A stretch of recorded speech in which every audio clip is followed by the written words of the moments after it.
Assalamualaikum warahmatullahi wabarakatuh ya. Berjumpa kembali ya dengan saya tukang telusur teman-teman. Jadi sore ini ya saya berjalan-jalan ya di kebun tetangga saya ini. Ini kurang lebih lahan ini berukuran 50 kali 100 ya, berarti sekitaran setengah hektar ya mas teman-teman ya, kurang lebih ya. Jadi ini menggunakan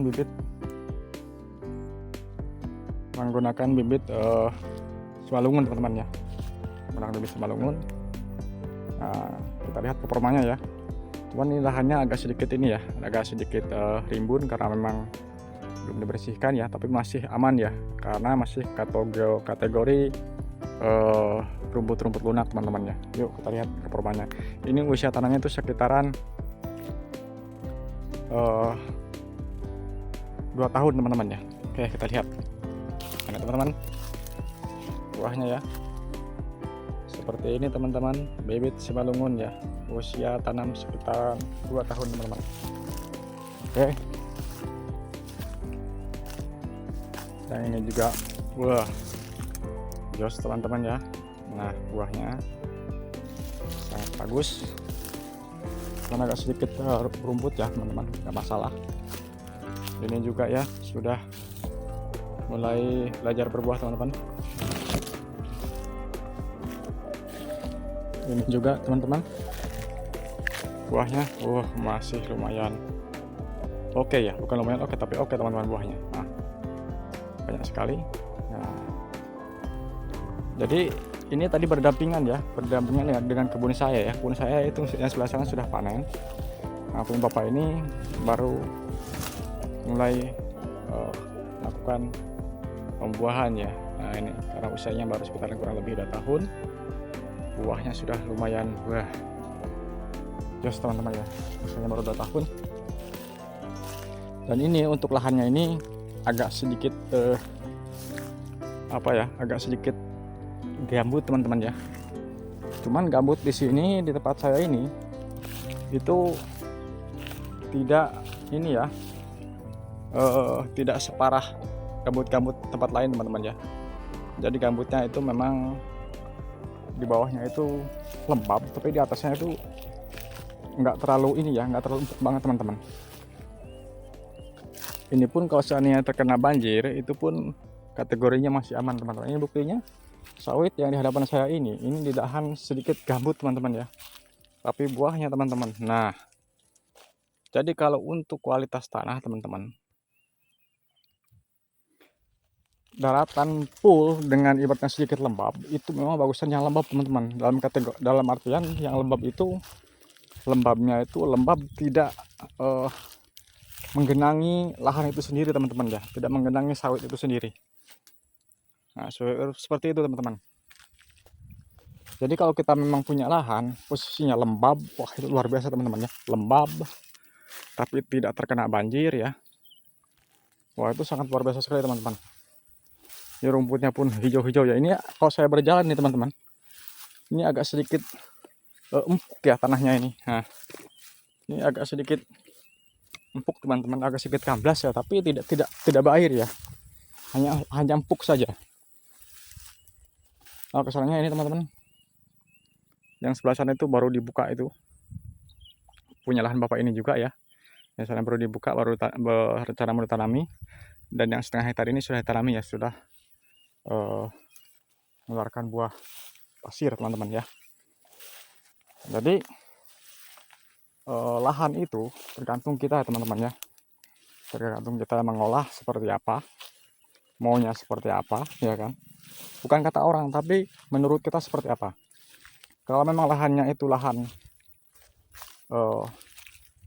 gambut, dan kita lakukan pembuatan kanal-kanalnya teman-teman ya. Kalau seandainya lahannya itu medannya itu memang bukit, nah kita berarti harus melakukan ibaratnya penyediaan air yang cukup ya teman-teman ya. Agar apa? Agar nanti di saat musim kemarau sawit kita itu tidak kering ya. Karena memang kalau di lahannya perbukitan itu kalau sedang musim kemarau ngeteknya itu cepat sekali teman-teman, ketimbang yang tanahnya lembab. Seperti itu teman-teman ya.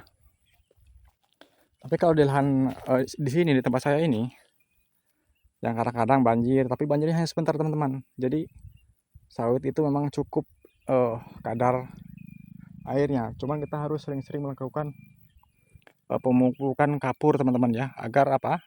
Agar zat asam itu sendiri yang ada di dalam kandungan tanah itu netral teman-teman ya. Kalau tidak seperti itu akan terjadi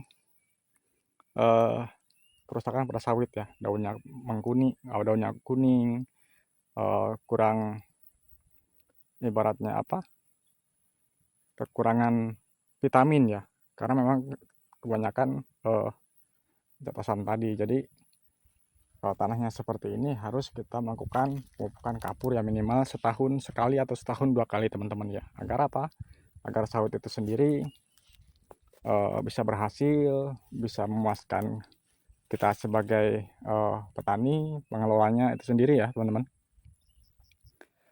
Nah itu ya teman-teman, sedikit sharing dari saya. Jadi kalau misalnya kita punya lahan yang medannya itu mampu kita kendalikan dengan cara pembuatan kanal, tapi kalau misalnya lahan itu parah teman-teman, parah berat sekali, ibaratnya medannya itu rawan banjir, bisa setahun itu 3 kali, 4 kali, 5 kali, kita jangan lakukan pembelian lahan itu sendiri. Karena apa? Karena merugikan kita ya.